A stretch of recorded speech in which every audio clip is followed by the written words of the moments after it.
ಉತ್ತರ ಕರ್ನಾಟಕ ಭಾಗದಲ್ಲೇ 90% ಇಂತ ಜಾಸ್ತಿ ಆಗಿರೋದು ಬೆಳೆ ಹಾನಿ. ನಾನು ಹೋಗಿದ್ದೆ ಬೀದರ್ಗೆ, ಕಲಬುರಗಿಗೆ ಎಲ್ಲ ಹೋಗಿದ್ದೆ.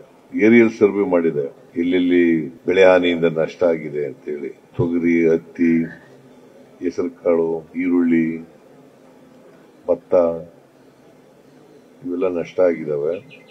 ಅದಕ್ಕೆ ಪರಿಹಾರ ಕೊಡ್ತಾ ಇದ್ದೀವಿ. ಅದರಲ್ಲಿ 90% ಉತ್ತರ ಕರ್ನಾಟಕದ. ಈಗ ಮೈಸೂರು ಜಿಲ್ಲೆಯಲ್ಲಿ ಬರೀ 74 ಹೆಕ್ಟೇರ್ ಅಷ್ಟೇ ಆಗಿರೋದು. ಹುಣಸೂರು, ಪ್ರಿಯಾಪಟ್ಟಣ, KR ನಗರ.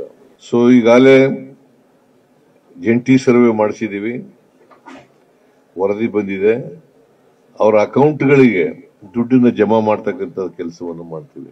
ಬಹುಶಃ ಇನ್ನೊಂದು ವಾರ 15 ದಿನದಲ್ಲಿ ಯಾರು ಬೆಳೆ ಹಾನಿ ಆಗಿದೆ ಅವರ ಅಕೌಂಟ್ಗಳಿಗೆ ದುಡ್ಡು ಜಮಾ ಮಾಡ್ತಕ್ಕಂಥ ಕೆಲಸ ಮಾಡ್ತೀವಿ. ಆಮೇಲೆ ಮೈಸೂರು ನಗರದಲ್ಲಿ ನಾನು ಈ ವರ್ಷ ಅನೌನ್ಸ್ ಮಾಡಿದ್ದೆ, ಲ್ಯಾನ್ಸ್ಡೌನ್ ಬಿಲ್ಡಿಂಗು, ದೇವರಾಜ ಮಾರ್ಕೆಟ್, ಅದನ್ನ ನೆಲಸಮ ಮಾಡಿ ಹೆರಿಟೇಜ್ ಬಿಲ್ಡಿಂಗ್ ಆಗಿರೋದ್ರಿಂದ ಆರ್ಕಿಟೆಕ್ಚರ್ ಇಟ್ಕೊಂಡು ಮಾಡಬೇಕು ಅಂತ ಮಾಡಿದ್ದೆ. ಬಟ್ ಕೋರ್ಟ್ಗೆ ಹೋಗಿತ್ತು, ಹೈಕೋರ್ಟ್ ನಲ್ಲಿ ನಮ್ಮ ಪರವಾಗಿ ಆಗಿತ್ತು. ಅದ್ರ ಮೇಲೆ ಸುಪ್ರೀಂ ಕೋರ್ಟ್ಗೆ ಹೋಗಿದ್ರು.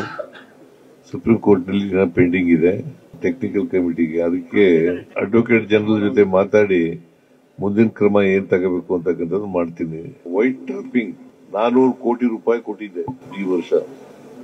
ಮೈಸೂರು ನಗರದಲ್ಲಿ ಮೇಜರ್ ರೋಡ್ಸ್ಗೆ 400 ಕೋಟಿ ಕೊಟ್ಟಿದ್ದೇವೆ. ಏಜೆನ್ಸಿ ಫಿಕ್ಸ್ ಆದ್ಮೇಲೆ ಕೆಲಸ ಪ್ರಾರಂಭ ಆಗ್ತದೆ. ಇದಕ್ಕೆ 2 ವರ್ಷ ಟೈಮ್ ಕೊಟ್ಟಿದ್ದೀವಿ. ಆಮೇಲೆ DC ಅಧ್ಯಕ್ಷತೆಯಲ್ಲಿ ಒಂದು ಕ್ವಾಲಿಟಿನಲ್ಲಿ ರಾಜಿ ಇಲ್ಲ.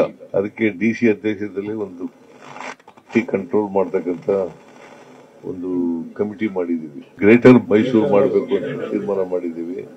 ಅದು ಮಾಡಿದ್ಮೇಲೆ ಟನಲ್ಗಳೆಲ್ಲ ಬರ್ತವೆ, ಫ್ಲೈಓವರ್, ಟನಲ್ಗಳು ಇವೆಲ್ಲ ಬರ್ತವೆ. ಗ್ರೇಟರ್ ಮೈಸೂರು ಇವಾಗ 94 ಸ್ಕ್ವೇರ್ ಕಿಲೋಮೀಟರ್ ಇದೆ ವ್ಯಾಪ್ತಿ ಮೈಸೂರು. 335 ಸ್ಕ್ವೇರ್ ಕಿಲೋಮೀಟರ್ ವ್ಯಾಪ್ತಿಗೆ ಗ್ರೇಟರ್ ಮೈಸೂರು ಹೋಗುತ್ತೆ ಸರ್. ಅದಕ್ಕೆ ತಕ್ಕ